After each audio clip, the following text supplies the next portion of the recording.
Passport English Podcast. Making English easy and fun.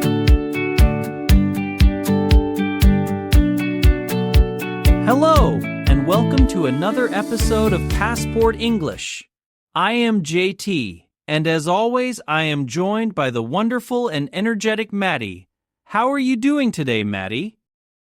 Oh, I am doing wonderful, JT. Honestly, the weather is so nice today, and I just feel full of energy. I have been looking forward to this recording all morning. How about you? I am feeling great, too. I actually started my day quite early to get some movement in, and it really makes a huge difference in how I feel for the rest of the day. You know that feeling where your brain just finally wakes up? Oh, I know that feeling exactly. It is like the fog finally clears away. Sometimes it takes a little bit of work to get there, but it is always worth it. It really is, and that is actually what we are diving into today. Our topic is how sports can improve your life. And we are not just talking about getting big muscles or winning trophies. We are talking about the real stuff, like mental health, making friends, and just feeling better overall. I love this topic because I think people often forget that sports are for everyone. You do not have to be an athlete to enjoy moving your body. It is about find what works for you. Exactly. And for our listeners, just a reminder that this is Passport English. We want to help you learn English the natural way. So you are going to hear us talk like real friends.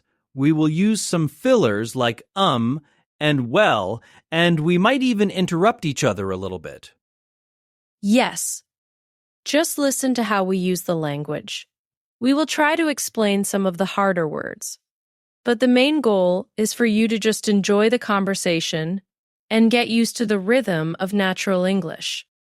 So, let's get into it. Today, I am going to be talking quite a bit about my love for badminton, and Maddie is going to share why she is so obsessed with swimming. I am ready. I could talk about the pool for hours, but I promise I will try to keep it under 20 minutes. I will hold you to that. All right, let's start with some stories. So, Maddie, I have to ask, were you always a swimmer? I mean, did you just jump into the water when you were a baby and never come out? Oh, I wish. But actually, it was the complete opposite. When I was a little girl, I was terrified of the water. I mean, terrified. If my parents took me to the beach, I would stay 10 feet away from the waves. I thought there were monsters in the ocean or something. No way! Really? That is so hard to believe because you are such a strong swimmer now. I know, it sounds crazy, but I was just a very anxious kid. I didn't like things that I couldn't control. And then, when I was around 12 years old, I had a friend who had a pool in her backyard. She was having a birthday party and everyone was in the water having so much fun. Ah, the pressure of a birthday party. That is a powerful thing. It really is. I was sitting on the grass feeling so left out. My friend came over and said, "Maddie, just try the shallow end. I will hold your hand." And, I finally did it. I stepped in, and for the first time I realized that the water wasn't trying to hurt me. It actually felt nice. That is such a big moment. It is like you conquered a fear. It was. After that, I started taking lessons, and I realized that when I was swimming, all the noise in my head went quiet. It became my safe place. What about you, JT? Were you a natural at badminton? Oh, absolutely not. I was what you would call a couch potato for a long time. I loved my video games. I loved sitting on my sofa and just not moving. I thought sports were way too much work. So, what changed your mind? What made you pick up a racket?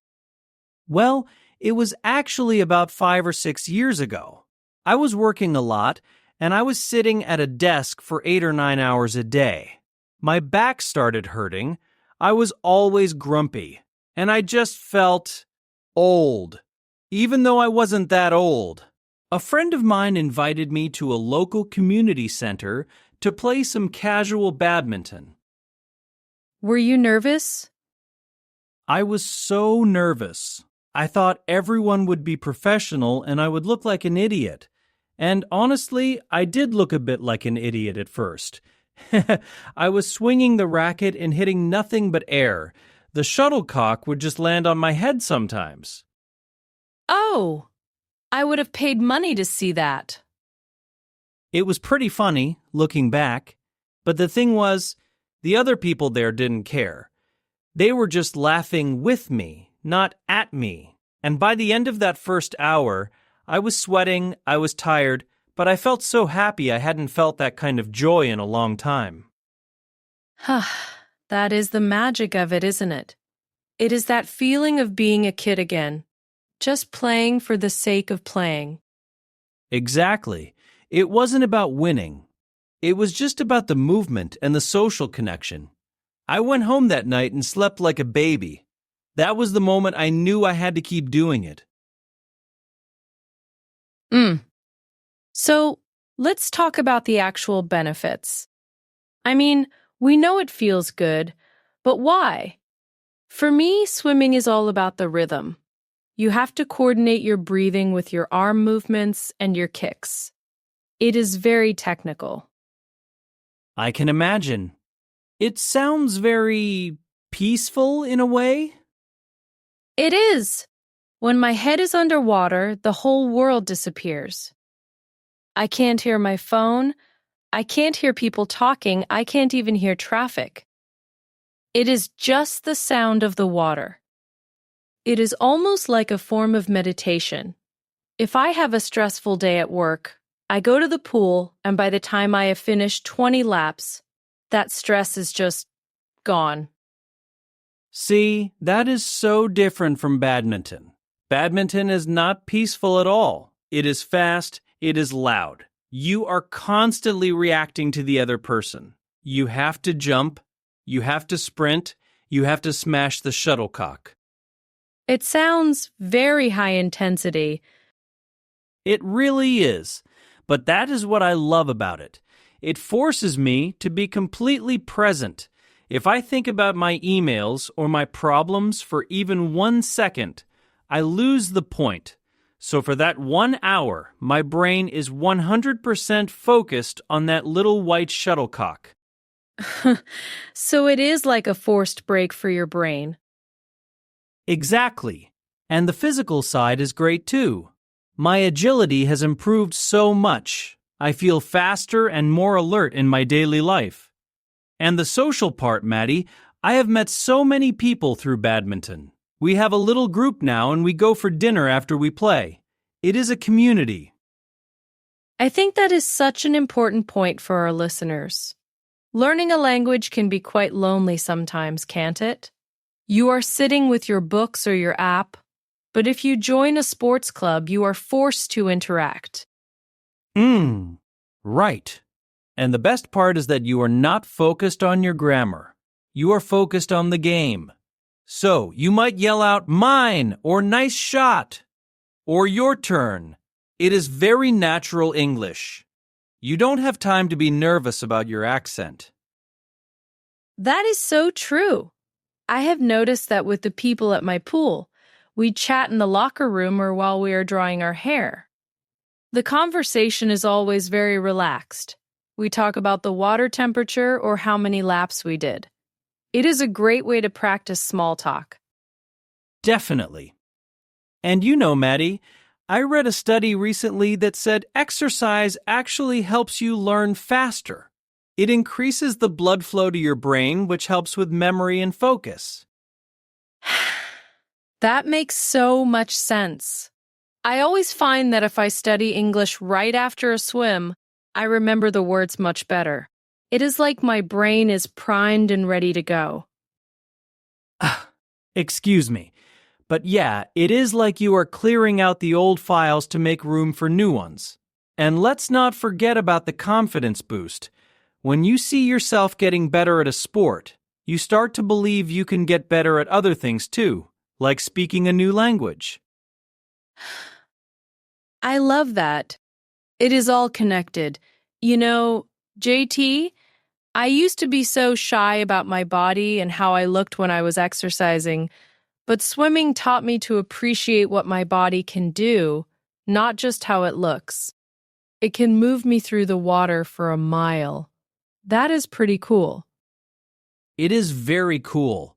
And in badminton, I learned that it is okay to lose.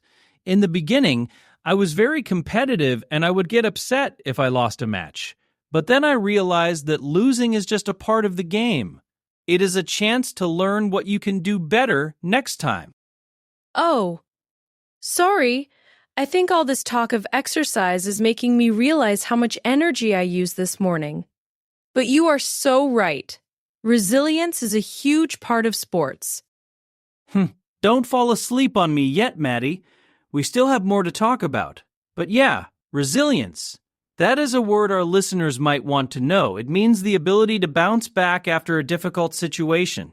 If you can handle losing a game, you can handle making a mistake in a conversation. Exactly. It is all a game, really. A fun, healthy game. I want to take a second here and just talk to you. Yes, you, the person listening to this right now. We know that sometimes life feels very busy. Maybe you have a job, a family, and you are trying to learn English on top of everything else. The idea of starting a sport might feel like too much. But we want to encourage you to think about it differently. Don't see it as another chore on your to-do list. See it as a gift to yourself. It doesn't have to be something big. You don't have to join a professional team or buy expensive equipment. Right. Maybe it is just a 15-minute walk in the evening. Or maybe you can find a YouTube video for a dance workout in your living room. The goal is just to get your heart beating a little bit faster. And if you are feeling brave, why not look for a local group? You would be surprised how many casual sports groups there are in every city. Just search for something like beginner badminton or social swimming in your area. And if you do, tell us about it. We would love to hear from you. What sport do you love? Or what sport have you always wanted to try but you were too nervous to start? Seriously, we want to know. It helps us feel more connected to you. And who knows, maybe your story will inspire another listener to take that first step. Just remember, I was a couch potato once. If I can do it, you can definitely do it. All right, before we wrap things up, we have to talk about some of the great English phrases we used today. I have picked out 5 expressions that are very common in natural conversation. Maddie, do you want to take the first one? I would love to. The first one is life changer. I said that swimming was a life changer for me. Right. A life changer is something that completely changes your life for the better. It is usually a big shift. For example, moving to a new country can be a life changer. Exactly. Okay, JT, what is number 2? Number 2 is couch potato. I use this one to describe my old self. A couch potato is a person who is very lazy and spends a lot of time sitting on the sofa watching television or playing games. Hopefully none of our listeners are couch potatoes right now. Okay, number 3 is out of breath. This is a very literal one, but very useful. To be out of breath means you are breathing very hard because you have been exercising. Like, after I played 3 games of badminton, I was completely out of breath. Very common. Number 4 is to blow off steam. This is a great idiom. To blow off steam means to do something to get rid of stress or strong emotions. If you had a bad day at work, you might go for a run to blow off steam. It helps you feel calm again. I love that one. And finally, number 5 is game changer. A game changer is something that significantly changes a situation, usually making it much better. You could say that finding a sport you love is a real game changer for your happiness. I love those. So we have life changer, couch potato, out of breath, to blow off steam, and game changer. Try to use one of them today. Well, Maddie, we have covered a lot of ground today. We really have. We talked about how we both started our sports journeys, from being a scared child to a swimmer, and from a couch potato to a badminton player. We talked about how sports are not just about the body, but about the mind too. It helps us focus, it helps us relax, and it builds our confidence. And we talked about how it is a fantastic way to meet people and practice English in a natural, low-pressure way. Most importantly, we hope we have inspired you to move a little bit today. Whether it is swimming, badminton, or just a walk, your body and your brain will thank you for it. Absolutely. It is all about finding that joy in movement.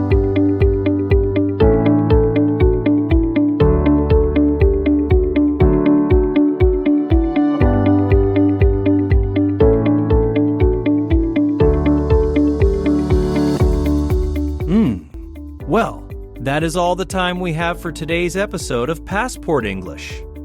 Thank you so much for joining us. It has been such a pleasure talking with all of you. Yes, thank you for your time. We know you are busy, and we are honored that you chose to spend part of your day with us. Don't forget to subscribe so you never miss an episode. We have so many more interesting topics coming up. And remember, your English journey is just like a sport. Some days are hard, and some days you feel like a champion. The key is to just keep showing up. Well said, JT. Until next time, keep practicing, keep moving, and keep speaking. Goodbye, everyone. See you soon.